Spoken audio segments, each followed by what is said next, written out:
ജമ്മുകശ്മീർ ലക്ഷ്യമിട്ടെത്തിയ ഭീകരരെ വകവരുത്തി സൈന്യം. സാംബയിൽ നുഴഞ്ഞുകയറ്റ ശ്രമം നടത്തിയ 7 ഭീകരരെയാണ് സൈന്യം വധിച്ചത്. ഭീകരരെ തുരത്തുന്ന ദൃശ്യങ്ങളും പുറത്തുവിട്ടു.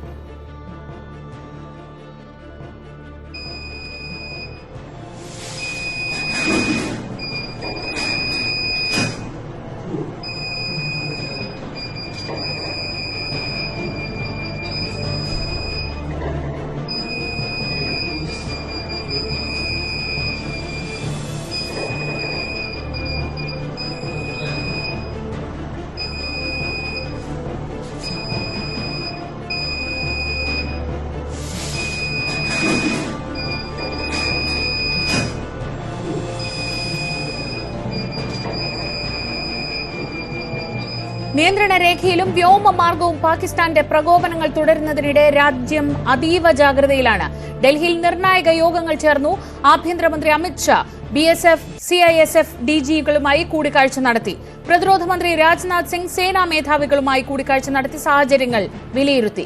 ടെറിട്ടോറിയൽ ആർമിയുടെ സേവനം ആവശ്യമെങ്കിൽ തേടാൻ സംയുക്ത സേനാ മേധാവിക്ക് പ്രതിരോധ മന്ത്രി നിർദ്ദേശം നൽകി. ഇന്നലെയും ഇന്ന് പുലർച്ചെയുമായുള്ള പാകിസ്ഥാന്റെ മിസൈൽ, ഡ്രോൺ ആക്രമണം നീക്കം ഒന്നുപോലും ലക്ഷ്യം കണ്ടില്ല. നിയന്ത്രണ രേഖയിലെ പാക് ഷെല്ലാക്രമണത്തിൽ 2 പേർ കൊല്ലപ്പെട്ടു.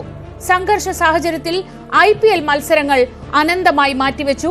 TG സജിത്ത് വിവരങ്ങളുമായി. സജിത്ത്, ഇന്ന് ഈ സമയമാകുമ്പോൾ ഏറ്റവും പ്രധാനപ്പെട്ടത് ഡൽഹി കേന്ദ്രീകരിച്ച് നടക്കുന്ന നിർണായകമായ കൂടിക്കാഴ്ചകളാണ്. രാജ്യം ഏത് സാഹചര്യത്തെയും നേരിടാൻ സജ്ജമാണ് എന്ന് ഉറപ്പുവരുത്താനുള്ള യോഗങ്ങൾ നടക്കുന്നു. അല്പസമയത്തിനകം വാർത്താ സമ്മേളനമുണ്ട് വിദേശകാര്യ മന്ത്രാലയത്തിന്റെ. ഏറ്റവും ഒടുവിൽ നമുക്ക് ലഭിക്കുന്ന വിവരങ്ങൾ എന്തൊക്കെയാണ്?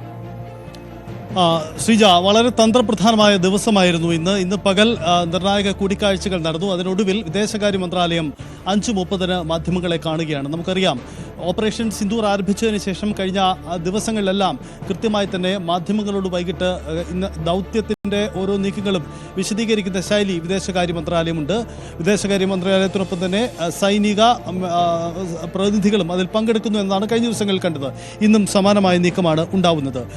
ഷീജ, ഇതിൽ ഒരു കണക്കുകൾ പുറത്തു വരുന്നുണ്ട്. അതായത് ഇന്നലെ രാത്രി 8 മണിക്കും 11:30ക്കും ഇടയിൽ പാകിസ്ഥാൻ 500-ലധികം ഡ്രോണുകളും ലക്ഷ്യമിട്ട് 500-ലധികം ഡ്രോണുകളാണ് ഇന്ത്യയുടെ വിവിധ ഇടങ്ങൾ ലക്ഷ്യമിട്ട് പ്രയോഗിച്ചത് എന്നതാണ്. ഇതെല്ലാം തന്നെ പൂർണ്ണമായി ഇന്ത്യയുടെ വ്യോമ പ്രതിരോധ സംവിധാനങ്ങൾ ചെറുത്തു. ഇന്ത്യയിലെ 24 സിറ്റികളായിരുന്നു ഇവരുടെ ലക്ഷ്യം. അതായത് ജമ്മു കാശ്മീർ, പഞ്ചാബ്, രാജസ്ഥാൻ ആൻഡ് ഗുജറാത്ത് ഈ സ്ഥലങ്ങളിലെ ചെറുതും വലുതുമായ പ്രധാനപ്പെട്ട ആൾക്കൂട്ടമുള്ള ഇടങ്ങൾ ലക്ഷ്യമിട്ട്, ജനവാസ മേഖലകൾ ലക്ഷ്യമിട്ടുകൊണ്ടാണ് 500ഓളം വരുന്ന ഡ്രോണുകൾ പറത്തിയത്. പക്ഷേ ഇതെല്ലാം തന്നെ പൂർണ്ണമായി പ്രതിരോധിച്ച് വെടിവെച്ചിട്ടു എന്നതാണ് ഇതുവരെയുള്ള കണക്ക്. എന്തായാലും ഇന്നലെ നടന്ന നീക്കം സംബന്ധിച്ച കൃത്യമായ ഒരു വിശദീകരണം, ഇന്നലെ രാത്രി ഉണ്ടായ നീക്കം സംബന്ധിച്ച വിശദീകരണം, ഇന്ത്യയുടെ ചെറുത്തുനിൽപ്പ്, ഇക്കാര്യങ്ങളൊക്കെ വിദേശകാര്യ മന്ത്രാലയത്തിന്റെ വാർത്താ സമ്മേളനത്തിൽ ഉണ്ടാകുമെന്നാണ് പ്രതീക്ഷിക്കപ്പെടുന്ന ഒരു കാര്യം. മറ്റൊരു പ്രധാനപ്പെട്ട കാര്യം കൂടി നമുക്ക് കാത്തിരിക്കേണ്ടത്, എന്താണ് വിദേശകാര്യ മന്ത്രാലയം പറയാൻ പോകുന്നത് എന്നതിനാൽ പാകിസ്ഥാന്റെ തന്ത്രപ്രധാന ഇടങ്ങളിലേക്ക് ഇന്ത്യ കയറി ആക്രമിച്ചു എന്ന തരത്തിൽ ഇന്നലെ വന്ന ചില വാർത്തകളുണ്ട്. അതിൽ ഉദാഹരണമായി ഇസ്ലാമാബാദ്, ഒപ്പം തന്നെ കറാച്ചി പോലെയുള്ള ഇടങ്ങളിലെ തന്ത്രപ്രധാന ഇടങ്ങളിലേക്ക് ഇന്ത്യ സൈനിക നീക്കം നടത്തി എന്ന ചില സൂചനകൾ പുറത്തു വരുന്നുണ്ട്. ഇക്കാര്യത്തിൽ ഒരു വ്യക്തത ഇന്ത്യയുടെ ഭാഗത്തുനിന്ന് ഉണ്ടാകുമോ എന്ന കാര്യമാണ്. പാകിസ്ഥാൻ ഇത് നിഷേധിച്ചിട്ടുണ്ട്, അങ്ങനെ ഉണ്ടായിട്ടില്ല എന്നതാണ് അവരുടെ വാദം. പക്ഷേ ഇന്ത്യയുടെ വിശദീകരണം എന്ത് എന്നതാണ് നിർണായകമായ കാര്യം. കാരണം കഴിഞ്ഞ ദിവസം ലാഹോറിൽ സമാനമായ ചില ആക്രമണങ്ങൾ ഉണ്ടായപ്പോൾ അത് അവിടുത്തെ ബലൂജ് തീവ്രവാദികളുടെ നീക്കമാണ് എന്നതായിരുന്നു അന്ന് വ്യാഖ്യാനം. പക്ഷേ വൈകിട്ട് ഇന്ത്യ തന്നെ വ്യക്തമാക്കി അത് ഇന്ത്യയുടെ സൈനിക നീക്കമായിരുന്നു എന്ന കാര്യം വ്യക്തമാക്കി. അവിടെയാണ് പാകിസ്ഥാന്റെ എയർ ഡിഫൻസ് സംവിധാനങ്ങൾ തകർക്കാൻ വേണ്ടി ഇന്ത്യ ലക്ഷ്യമിട്ടുള്ള നീക്കം അത് ഫലം കാണുകയും ചെയ്തിട്ടുണ്ട്. അതുപോലെ ഇന്നലെ ഈ തരത്തിൽ കറാച്ചി പോർട്ട് ലക്ഷ്യമാക്കി ഇന്ത്യ എന്തെങ്കിലും സൈനിക നീക്കം നടത്തിയിട്ടുണ്ടോ, എന്താണ് അവിടെ സംഭവിച്ചത് എന്ന കാര്യത്തിൽ കൂടി വ്യക്തത വരേണ്ടതുണ്ട്. എന്തായാലും വൈകിട്ടത്തെ വാർത്താ സമ്മേളനത്തിൽ ഇക്കാര്യത്തിൽ വ്യക്തത ഉണ്ടാകുമെന്നാണ് പ്രതീക്ഷിക്കുന്നത്. ഏറ്റവും മറ്റൊരു പ്രധാനപ്പെട്ട കാര്യം, എല്ലാ സേനാ മേധാവികളുമായും പ്രതിരോധ മന്ത്രി കൂടിക്കാഴ്ച നടത്തുന്നു. ധനമന്ത്രിയുടെ നേതൃത്വത്തിൽ ബാങ്കുകൾക്ക് നിർദ്ദേശം നൽകുന്നു. ഏതെങ്കിലും തരത്തിലുള്ള ഒരു അട്ടിമറിക്ക് സാധ്യതയുണ്ട്, ഒരു സൈബർ അട്ടിമറിക്ക് സാധ്യതയുണ്ടെങ്കിൽ അതിന് സജ്ജമാവുന്നു. ടെറിട്ടോറിയൽ ആർമിയോട് സജ്ജമായിരിക്കാൻ ആവശ്യപ്പെടുന്നു. അങ്ങനെ സർവ്വ മേഖലകളെയും വളരെ ശക്തമായ പ്രതിരോധത്തിന് സജ്ജമാക്കുന്ന ഒരു സുസജ്ജമായ ഒരു കൂടിയാലോചനയും ചർച്ചകളും ഇപ്പോൾ നടക്കുന്നില്ല. ഇപ്പോൾ പഞ്ചാബ്, രാജസ്ഥാൻ മുഖ്യമന്ത്രിമാരുമായി പ്രധാനമന്ത്രി സംസാരിച്ചു എന്ന് പറയുന്നു. ഏറ്റവും ഇനി കൂടെ ഇല്ലാത്തവരെ പോലും ഒപ്പം നിർത്തിക്കൊണ്ടുള്ള ആ തരത്തിൽ വിശ്വാസത്തിൽ എടുത്തുകൊണ്ടുള്ള ഒരു പ്രതിരോധം, അതിനുകൂടി അവിടെ ചർച്ചകൾ നടക്കുകയല്ലേ? സ്വാഭാവികമാണ് ശ്രീജ. ഒരു യുദ്ധമുഖത്ത് നിൽക്കുമ്പോൾ എല്ലാ തയ്യാറെടുപ്പുകളും വിലയിരുത്തലുകളും റിവ്യൂ മീറ്റിംഗുകളും കൃത്യമായി നടക്കും. അത്തരം യോഗങ്ങൾ തന്നെയാണ് നടക്കുന്നത്. ഇന്ന് പകൽ അത്തരം യോഗങ്ങൾ നടന്നു. പ്രധാനമന്ത്രി സേനാ തലവന്മാരെ വിളിച്ചു. ഒപ്പം തന്നെ അതിർത്തി സംസ്ഥാനങ്ങളിലെ മുഖ്യമന്ത്രിയുമായി പ്രധാനമന്ത്രി ആശയവിനിമയം നടത്തുന്നുണ്ട്. അമിത്ഷാ ആഭ്യന്തരമന്ത്രി ഇത്തരം ചർച്ചകൾ നടത്തി. രാജ്നാഥ് സിംഗ് സേനാ തലവന്മാരെ കാണുന്നു. അത്തരം യോഗങ്ങൾ പലവട്ടം കഴിഞ്ഞു. വൈകിട്ട് ഈ സൈബർ ആക്രമണത്തിന്റെ സാധ്യത മുന്നിൽ കണ്ടുള്ള ഒരു യോഗത്തിനാണ് നീക്കം നടത്തുന്നത്. പ്രത്യേകിച്ച് ശത്രു ഇന്ത്യയുടെ സാമ്പത്തിക കേന്ദ്രങ്ങളെ ലക്ഷ്യമിട്ടാൽ, പ്രധാനമായും ബാങ്കുകൾ, ധനകാര്യ സ്ഥാപനങ്ങൾ, അവയുടെ നെറ്റ്വർക്കിനുള്ളിലേക്ക് ഇത്തരം സൈബർ ആക്രമണങ്ങൾ ഉണ്ടാവാനുള്ള സാധ്യത തള്ളിക്കളയുന്നില്ല. അതിന്റെ മുന്നൊരുക്കത്തിന്റെ ഭാഗമായി, അതിന്റെ സുരക്ഷകൾ വിലയിരുത്തുന്നതിന്റെ ഭാഗമായിട്ടാണ് വൈകിട്ട് ധനമന്ത്രി നിർമ്മലാ സീതാരാമൻ യോഗം വിളിച്ചിരിക്കുന്നത്. മുൻകാലങ്ങളിലെ യുദ്ധമുഖങ്ങളിൽ നിന്ന് വ്യത്യസ്തമായി ഇപ്പോൾ നേരിടേണ്ടത് സൈനിക നീക്കത്തിനപ്പുറം പലതരത്തിലുള്ള നീക്കങ്ങൾ കൂടിയാണ്. അതിലൊന്നാണ് ഈ സൈബർ ആക്രമണം. നമുക്കറിയാം, തുടർച്ചയായി ഇന്ത്യക്കെതിരായ തെറ്റായ പ്രചരണങ്ങൾ സമൂഹ മാധ്യമങ്ങൾ വഴി പാക് മാധ്യമങ്ങളും ബോധപൂർവമായി പാക് കേന്ദ്രങ്ങൾ നടത്തുന്നുണ്ട്.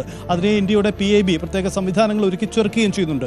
ഇതിന് പുറമെയാണ് സൈബർ ആക്രമണം എന്ന വലിയൊരു വെല്ലുവിളി. കാരണം പ്രധാനപ്പെട്ട ഇടങ്ങളിലേക്ക് സൈബർ ആക്രമണം ഉണ്ടായേക്കാം. അങ്ങനെയെങ്കിൽ അത് ചെറുക്കേണ്ടതുണ്ട്. അതിനുള്ള ജാഗ്രത കാട്ടുന്നതിൻ്റെ ഭാഗമായി കൂടിയാണ് ഈ നീക്കങ്ങൾ എന്നുകൂടി നമുക്ക് കരുതേണ്ടി വരും. അത്തരം നീക്കങ്ങൾ തുടക്കം മുതൽ തന്നെ ഇന്ത്യ നടത്തുന്നുണ്ട്. അതിൻ്റെ തുടർച്ച തന്നെയാണ് ഉണ്ടാവുന്നത്. വൈകിട്ട് അല്പസമയത്തിനുള്ളിൽ നിർമ്മലാ സീതാരാമൻ സൈബർ വിദഗ്ധരുമായും പ്രത്യേകിച്ച് ബാങ്ക് മേധാവിമാരുമായുള്ള കൂടിക്കാഴ്ചയും സുരക്ഷാ വിലയിരുത്തൽ യോഗങ്ങളും നടക്കും. ശരി, TG സജിത്താണ് വിവരങ്ങൾ നൽകിക്കൊണ്ടിരിക്കുന്നത്. ഏറ്റവും ശ്രദ്ധേയമായ കാര്യം, ഇന്നലത്തെ ആക്രമണത്തിന്റെ ഒരു സമഗ്രമായ ചിത്രം വരുമ്പോൾ ഇങ്ങനെയാണ് വിവരങ്ങൾ. 500 ഡ്രോണുകൾ, 210 മിനിറ്റുകൾ, 4 സംസ്ഥാനങ്ങൾ, 24 സിറ്റികൾ. അവിടെയായി നടന്ന 500-ലേറെ ഡ്രോൺ ആക്രമണങ്ങളെ പൂർണ്ണമായി ചേർക്കാൻ ഇന്ത്യക്ക് കഴിഞ്ഞു എന്ന വിവരങ്ങളാണ് ഇപ്പോൾ ഏറ്റവും ഒടുവിൽ വരുന്നത്. ഇന്നലെ 8 മണി മുതൽ ആരംഭിച്ചതാണ്. അത് രാത്രി ഏറെ വൈകി 210 മിനിറ്റുകൾ നീണ്ട ആക്രമണങ്ങളെ മുഴുവൻ ഇന്ത്യക്ക് ചേർക്കാനായി എന്നതാണ് ഇപ്പോൾ വരുന്ന സമഗ്ര ചിത്രം. ഇതിന്റെ കൂടി വിശദാംശങ്ങൾ ഇന്നത്തെ വാർത്താ സമ്മേളനത്തിൽ ഉണ്ടാകുമെന്നാണ് പ്രതീക്ഷിക്കുന്നത്. ഇനി വെറും 20 മിനിറ്റുകൾ മാത്രമാണ് ആ വാർത്താ സമ്മേളനത്തിന് ബാക്കിയുള്ളത്. നമുക്ക് ആ വാർത്താ സമ്മേളനം തുടങ്ങുമ്പോൾ അതിലേക്ക് വിശദമായി തന്നെ മടങ്ങിയെത്താം.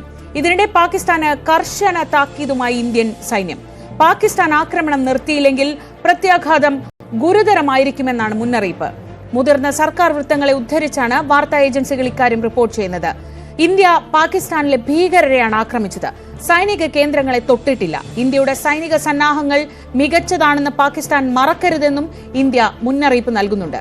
അതേസമയം ഇന്ത്യ പാക് സംഘർഷത്തിനിടെ ഭീഷണിയുമായി പാക് പ്രതിരോധ മന്ത്രി ഖ്വാജ ആസിഫ് വീണ്ടും രംഗത്തെത്തി. നയതന്ത്ര തലത്തിൽ ഇന്ത്യ ചർച്ചയ്ക്ക് തയ്യാറായില്ലെങ്കിൽ പാകിസ്ഥാൻ തോക്കിലൂടെ പ്രതികരിക്കുമെന്നാണ് ആ ഭീഷണി. ക്ഷമ കാണിക്കാനും കാത്തിരിക്കാനും പാകിസ്ഥാന് സമയമില്ലെന്നും ഖ്വാജ ആസിഫ് പറഞ്ഞു. ഇന്ത്യൻ ഡ്രോണുകൾ വെടിവെച്ചിട്ടില്ലെന്നും പാക് പ്രതിരോധ മന്ത്രി കൂട്ടിച്ചേർത്തു. डायरेक्ट टॉक्स नहीं होती इस वक्त हमारे NSAs की, हमारी गवर्नमेंट की और इंडिया की गवर्नमेंट की, और वो नहीं सुनते, तो फिर क्या अगली बात, अगर टेबल पे बात नहीं होती तो क्या अगली बात बंदूक पे होगी, बंदूक के जरिए होगी? जी बिल्कुल, that is the only option left to us. दिनों में पाकिस्तान को फैसला करना होगा, घंटों में करना होगा, और we still have the luxury कि अच्छा 1-2 हफ्ते और देख लेते हैं चीजें बने. We do not have the luxury of waiting for days. मैंने plural इस्तेमाल किया. We do not have the luxury to wait. This patience will cost us. So we have to stop them right now in the tracks. कि ये चीज जो है acceptable नहीं है. ये हमने 2-3 दिन देख लिया है कि डी-एस्केलेशन की पॉसिबिलिटीज की जो उम्मीद लगाई थी, लेकिन ये डी-एस्केलेट नहीं हो रहा. तो Pakistan is taking things a bit a notch up now or further.